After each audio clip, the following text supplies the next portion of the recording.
A team that I don't know if anybody's really watching. Hell, I barely caught the last couple minutes of this game. The Brooklyn Nets got a win. They did. Against the Indiana Pacers, so shout out to them. Shout out to MPJ. And again, I did not watch this game in its entirety, but when I checked that box score and saw that out of the 5 rookies that they drafted, one of them is injured right now. Drake Powell is out with an ankle sprain. Only one of their rookies played and ended up being 13 minutes. That was Jaeger Demon. Apologies if I didn't pronounce that right. 4 of their 5 first-round picks were eligible to play, and only one of them did. He played 13 minutes. He shot the ball 6 times, 5 of them are threes, and he missed all of them.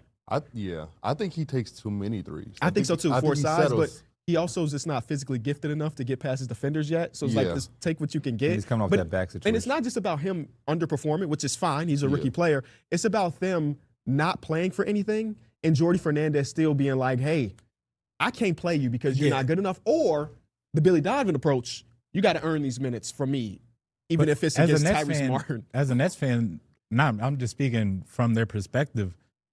It's like, what are we doing, though? Sure. I mean, we just spent all those draft picks to get, to start this youth movement. And first of all, we're not winning games, period. We're not even seeing no development. Yeah, that's a whole conversation in itself that I don't want to open up the can of worms too much because we have the league to get around to. But when you just take a look around the league, we do have to start questioning not just coaches, but front offices and general managers. Because the approach to like rebuilding and team building is so scatterbrained that sometimes you look at these rosters like this. This is a great example of just like, what are you doing? Yeah. You invested 5 first-round picks, 5. I think that's the most in the history. Yes, it that's is. Like you do rebuilds on 2K all the time. I would never draft 5 times. You never draft 5. Not even in a virtual reality video game am I bringing in 5 rookies.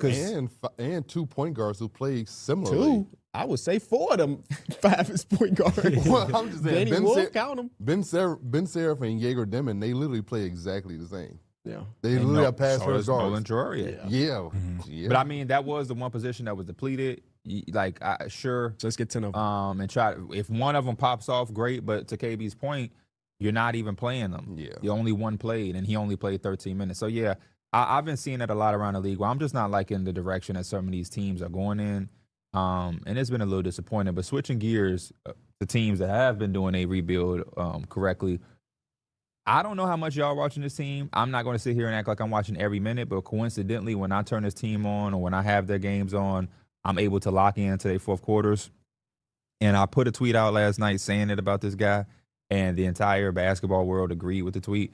Cade Cunningham is untouchable in the fourth quarter. You see, I put the Pistons jersey up for that reason alone. Untouchable. I haven't dove into the stats deep dive or whatever, but I was just watching the game. It was like, man, every time I watch a game, Cade Cunningham is just unstoppable. And everybody was just like, yeah, boom, boom, boom, boom. And then I started seeing people that put the stats out and everything. Yeah, we got the best social media team in the world. They got the stats for us. What? And they on a 4-game win streak. Yes. In the fourth quarter, it's 12.3 points per game, 2.1 assists, and 2 rebounds a game. And that's just Cade Cunningham himself. That's crazy. Kind of, again, I haven't deep dove into their sets, but I've been kind of paying attention to the rebounding because just from a visual point, it always feels like they're out-rebounding their teams. I don't think they get out-rebounded at all, really. Jalen Durant had 22 himself. So it's just like that's one of the main stats that you want to get, especially over the course of a season, and it's paying off.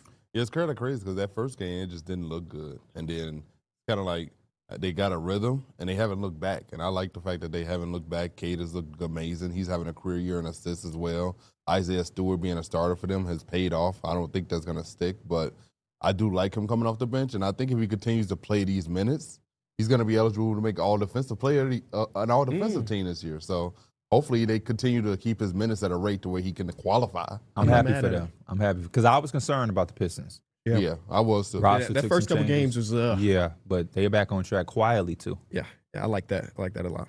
You know who always been on track so far since the start of the season is the Portland Trailblazers. You know, last night they had a very good game. I thought this was an amazing game. They came back from, I think, down 20 at some point in this game, and it was all behind Drew Holiday, Denny Avdia, great defense from the team. And in that fourth quarter, Denny and Drew Holiday kind of took over. And Denny had started off like 0-8. Yeah, he did. But he's really found his offense as just being a ram. He goes to the paint constantly, and again, I think he took a lot of free throws last night too. Yeah, no, he just puts his head down and get to the rim. Offensively, he's finding himself even when he's struggling to, find the basket. And Drew Holiday, What they brought him in for. The way, you know, the way Drew's shooting the vet. 3-ball is actually crazy. I feel like every he's time lights out. I tap into one of their clutch games, Drew Holiday is hitting a left corner 3. Yeah. It's like step back, one dribble, step back, Drew Holiday, corner 3. He's been a perfect acquisition, all things He considered. has been. We were like, oh, who's gonna start between him and Scoot? Obviously, Scoot is still out with his injury. Scoot come back, that brother's coming off the bench. Yeah, We're not taking Drew Holiday's Yeah. spot. I did not know Drew was going to be playing at this level. He was playing so good. So yeah, I like that pick a lot. And you know, to take down OKC, who at that point was just unstoppable, was a huge win. Huge. All win. those guys playing with confidence. I look up and Robert Williams is taking threes. I wish Donovan Clingan would have took one for him. He had got a shot clock violation. Do I breathe hit a couple? Yes. A few. The one who I told you was think my might player hit a few. comp. Yeah, we're going to skip past that. Another takeaway, again, and I feel like we've been kind of talking about them, but even in their loss, I thought OKC was super impressive. They just been fighting with people down and out of the lineup. And again, once they get back to full health or even relatively close to it, they're still the defending champs. Like, they're still, to me, the favorite. Yeah, I don't want to take anything away from our Portland Trailblazers, but it was the second night of a back-to-back for the Thunder, and then their injury report had no Kenny Hustle, no Lou Dort, no Chet Holmgren, no J-Dub, no Nikola Topic, get well soon, and obviously Thomas Sorber is out as Blazers are well. getting Oh, and no blessed. Caruso, so that's They 7. keep catching teams on their second game of a back-to-back. Hey, They really do. Win the ball Yeah, games. win the ball. You Win the just got to ball win the games, ball baby. game. That's all. But yeah, OKC did look pretty good. They were 2 possessions away from me making a video this morning about them being 9-0 somehow, considering all their injuries. And I still might make that video, but it's a little less important after a loss. Wiggins came in. How many threes did he finish He is with? 7. 7. He's been 7 knocking the threes. shit. He was 7 He's for been knocking 10. it down, man. Goodness. And we already gave A.J. Mitchell his flowers. You're getting Isaiah Joe back in the lineup, so he's, going to start getting himself back acclimated. This team is going to be really back dangerous soon. Yeah, I just wish Isaiah Joe probably really wish he had that toe behind that line. He did, yeah. Yeah, it was a tough one. I'll give another one. The Dallas Mavericks offense is some of the worst offense I've ever seen from a team that's not trying to win 10 games. Yeah, they're You know, the- experimenting now. The Brooklyn Nets offense bad on purpose. Yeah. Dallas Mavericks trying to win ball games, and they scored 99 points against the team. I watched the Pelicans in their last win. Antonio Daniels, who does the broadcast, he's the guy that's watched every Pelicans game. Obviously, he's the broadcaster. He says in this game, well, we just got to keep scoring because we ain't getting no stops. And then the Mavericks come to town, and the Pelicans get all the stops.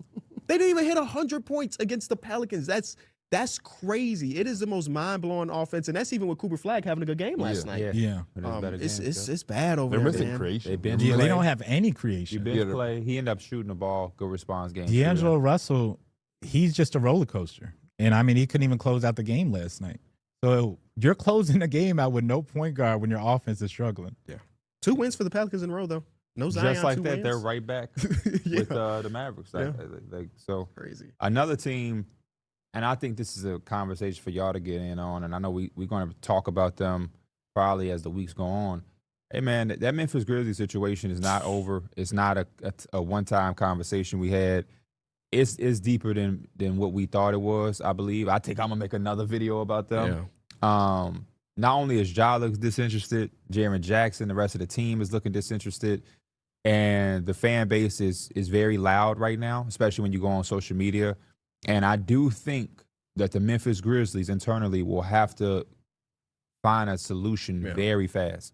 I am against going through so many coaches, especially in a short amount of time, but I am not against being able to admit to a mistake and to, deal with that problem instantly. If you spill some juice, it's all right. We got to clean it up immediately.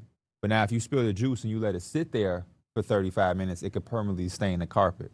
So my idea with the Memphis Grizzlies is to not let this stain the carpet, because when you look up and you 2-12 or you 3-14, the whole season is canned. But if you can get in front of this fast as possible, you know what I mean?